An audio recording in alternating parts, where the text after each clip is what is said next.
Hello everyone, welcome to my channel, Cook with Mrs. Umami. In this video, I'm going to make raspberry jam. It's an easy recipe with only 3 ingredients.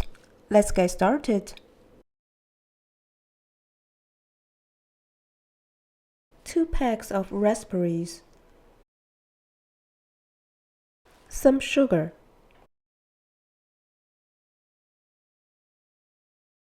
a little unsalted butter. Heat up the raspberries in a saucepan at low heat. Crush them, then keep simmering for 5 minutes.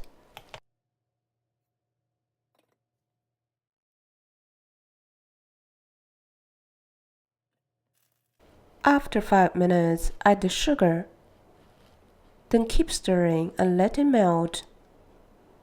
Bring to boil and keep boiling for 20 minutes.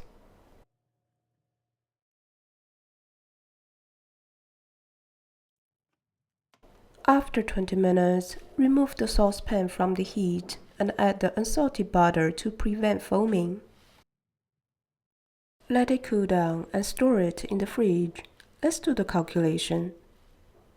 This is the price list of all my ingredients. So this raspberry jam cost me just over $5. I'm going to enjoy my raspberry jam with some toast and a cup of tea. Thanks for watching my video.